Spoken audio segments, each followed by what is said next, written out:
couple of days ago, I was walking through the park behind my house. Um, there's a little gravel path there, and I was walking along the path. There's big trees, and just off the path, there's a little creek, and in the creek was a dead bear with its the flesh covering its ribs ripped off, all of its ribs exposed, its intestines pulled out, um, and I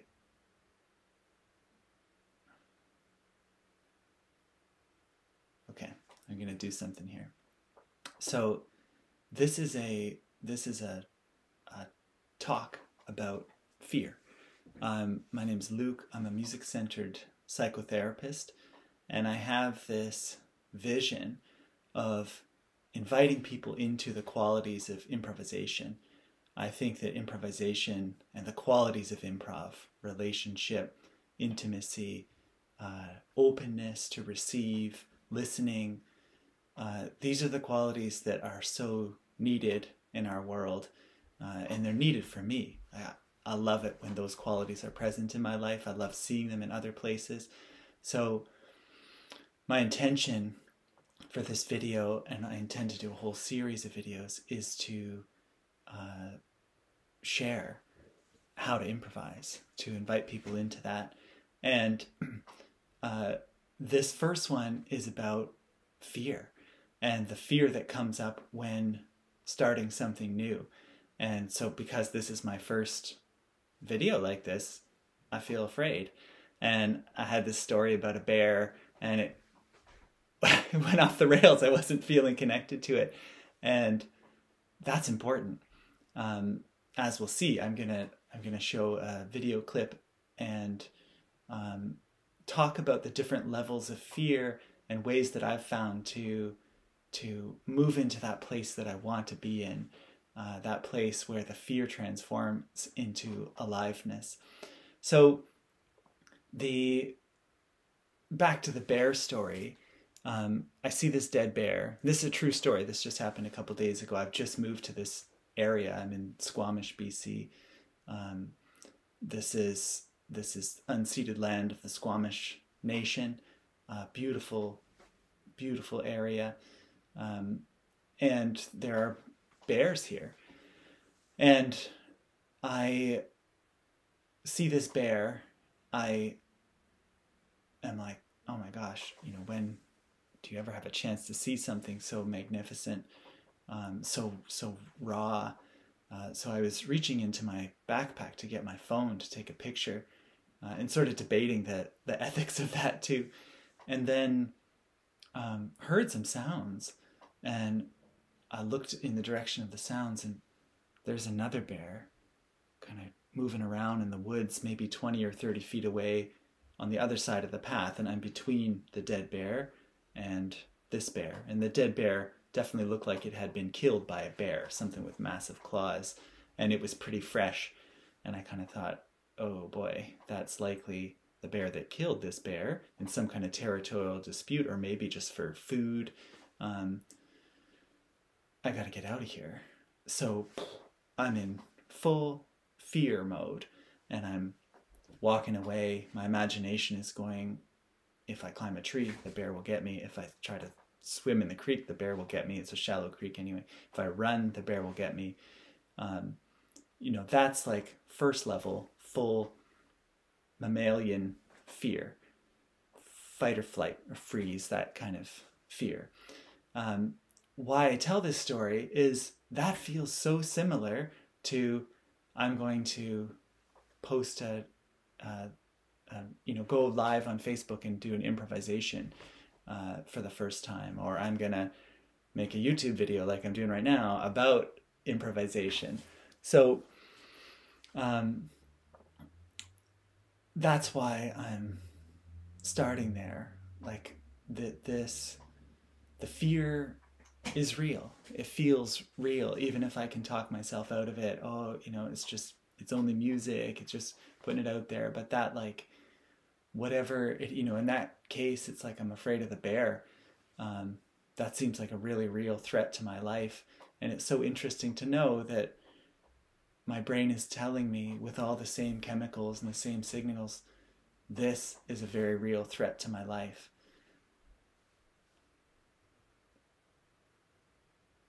Amazing. Like, it's beautiful. It makes me revere evolution and the different ways that we've evolved to, that have proven to be important for survival.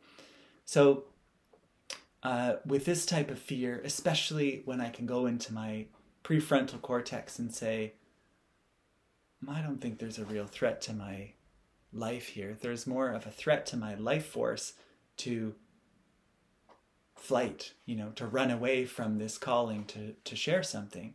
So I'm going to act. And I do find that action is like the best way to dispel fear.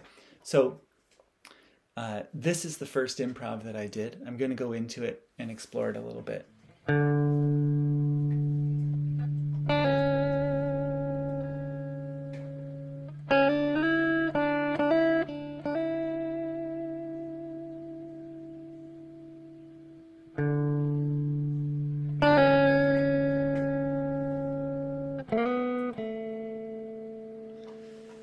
So I'm leaving space, I'm listening,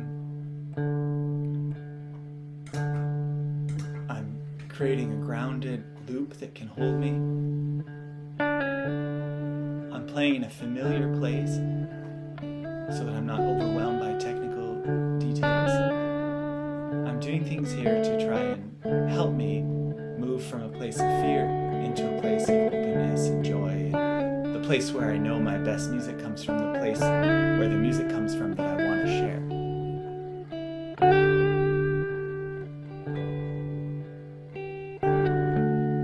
But I can tell you from being inside this, it might sound peaceful and stuff. I was afraid. So now I'm bringing in my voice, same idea, trying to invite relaxation, openness. It's going to be okay, resting.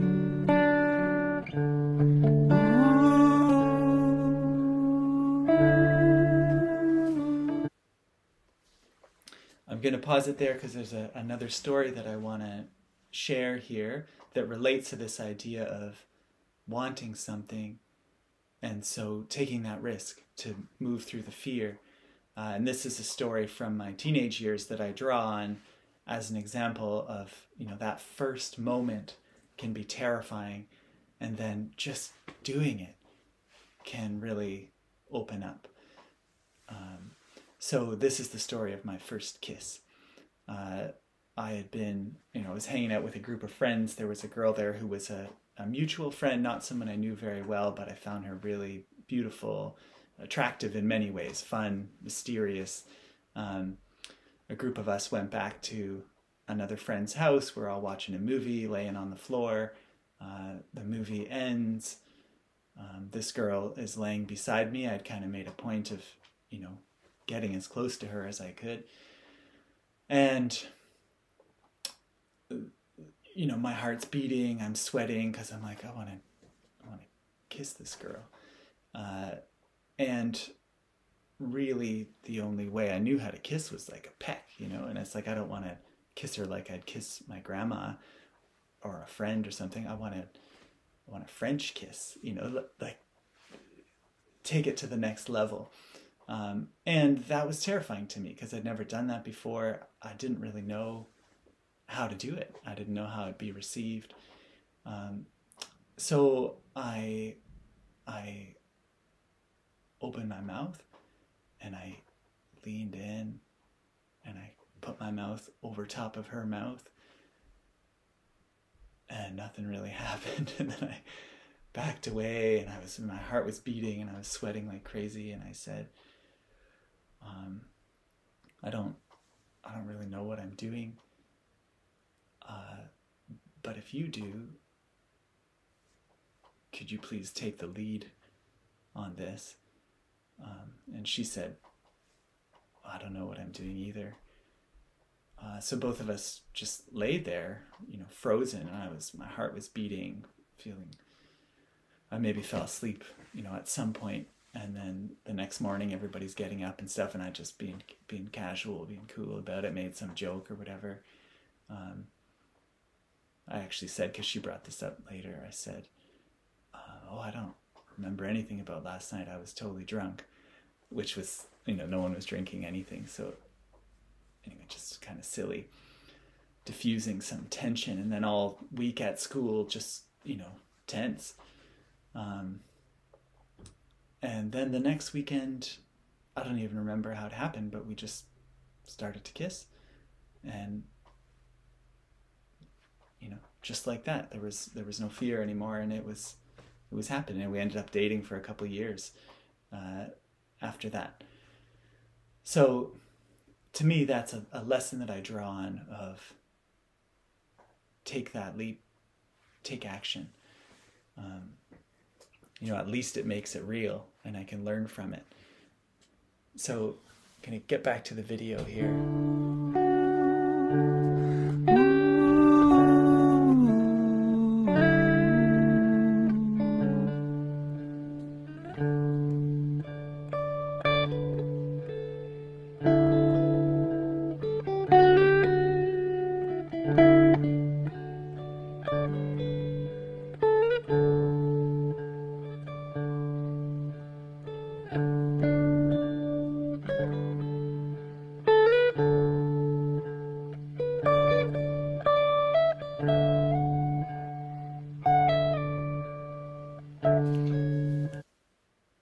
I'm just going to pause it there. That speaks to my heart as a listener here. I'm not sure if as I was playing it, it spoke to my heart. I might have been too gripped in fear to really feel it. But I want to, the sort of next level of engaging fear. So we've got the mammalian brain, fight, flight, or freeze, the prefrontal cortex, which can draw on past experiences of, oh yeah, if I just act and I move through this, draw on different ways of working with it. And it can also go bananas, oh, I'll overcome fear by being completely prepared, and I'll work, read 100 books about how to kiss, or whatever it is. And or in this case, it's like I'll practice like crazy so that when I go up there and I improvise, it will be good, whatever comes out. And I know a lot of people offer that as advice for stage fright. I've seen books written about it. The way to overcome stage fright is just to practice so much that there's no way anything can go wrong. Which, that might work for some people. But what has happened here is a note has happened that has tweaked my heart. I want to play a little example of Trey Anastasio from Fish, who's my favorite guitar player, playing this exact note. There's something kind of curious to me about that, that it signals the heart. So I have a listen, and I'm curious to know, maybe in the comments, if this note speaks to your heart as well.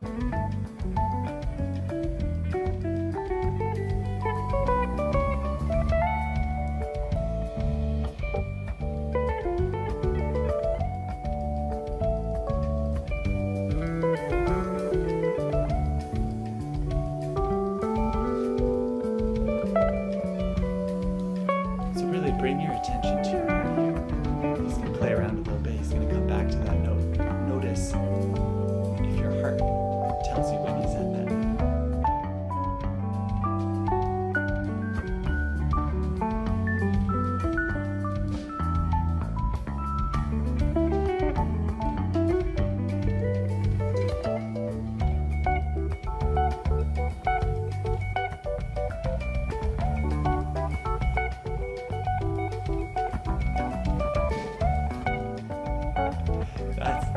That's the note. I'm doing this, it's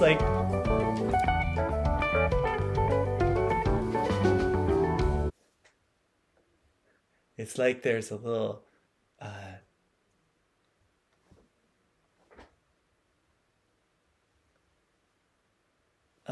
dancer in my heart, like my actual anatomical heart feels this like real response to that. And so the last sort of level of consciousness that I want to talk about in engaging with fear is in this realm of the heart. And I mean, I find it so interesting that I'm playing this improv. I play that note that to me always kind of signals my heart. It's the 10th, like, so the major third above the root. The key happens to be D major, which makes it, I don't know, for some reason for my heart happens to hit there. I also don't entirely believe in the objectivity of music, so I'm curious to know, like, if there are notes that consistently touch your heart. That's just a neat little like medicine to be aware of, and I'd love to hear about them because I think stuff like this is really intriguing. Okay.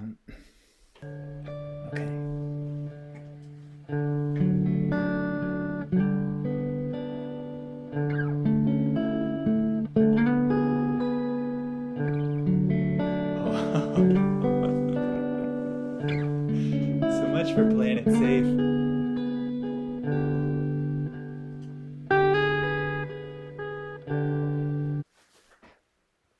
So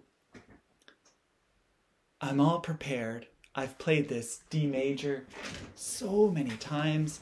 I know exactly what I'm doing here.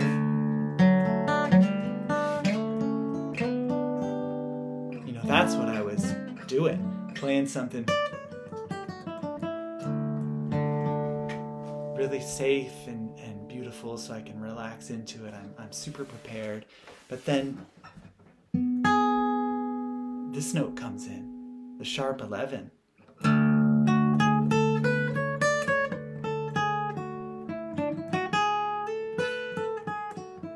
That was an accident,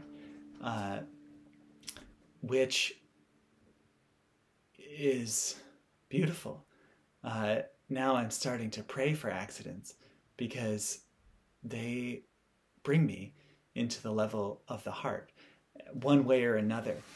And I should clarify, praying for tiny accidents.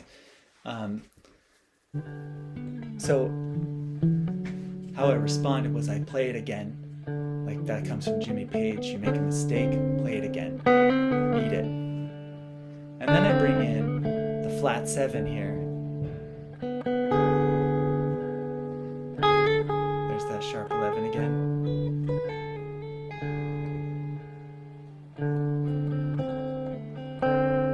Flat 7.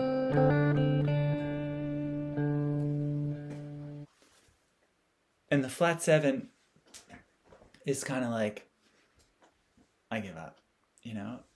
I'll probably not keep this. I'll just press stop. And, you know, I'll play it out, just kind of goof around, and then I'll stop and delete it and start over again. So there's this like surrendering of the planning and the holding it together and the controlling of everybody else's experience of me. That happens up here, you know, that level of relating to fear with this heart level where I'm letting go. There's a breakthrough into something else here. The scale that I end up moving into, that I think of as like a Freudian musical slip. I'm invited into it by accident, but it ends up being exactly what I needed. Like what the next level of my being a fully expressed, heart-open being in this world needed, which was to bring in that sharp 11,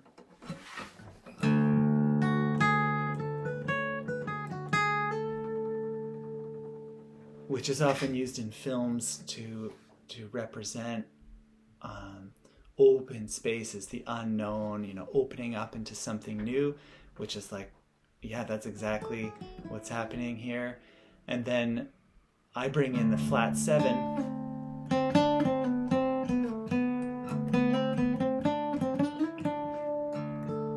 which was just a quick thought from my mind, based on a scale I'd been working with earlier in the week, which is the fourth mode of the melodic minor scale, which has a flat 7 and a sharp 11. So it's got this mix of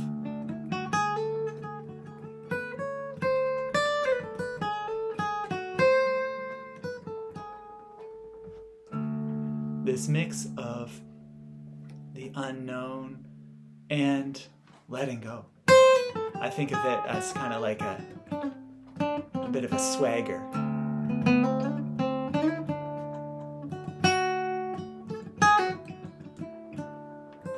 Like realizing, oh, the threat's not too real. I got this. I can play around here. You know, like the second weekend, totally terrified of this first kiss. The second weekend, yeah, she's afraid too. Let's just figure this out, have a fun time. You know, we're both drawn, that kind of thing. So I'm going to leave it there. If you want to watch the rest of this improv, I feel like some other kind of life comes into this at this point. There's more of the qualities of improv that I'm wanting to bring forward, come forward in this next part. And I have to thank Grace for that. I have to thank that part of me, that part of life that can surprise me with something. And that ability to turn and face it and go into that new territory and be like, wow, actually, this is exactly what I needed. You know, that's improvisation in the way that I want to share it and invite it. So I will leave it there.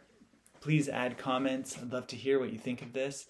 I'm going to be keeping these videos coming.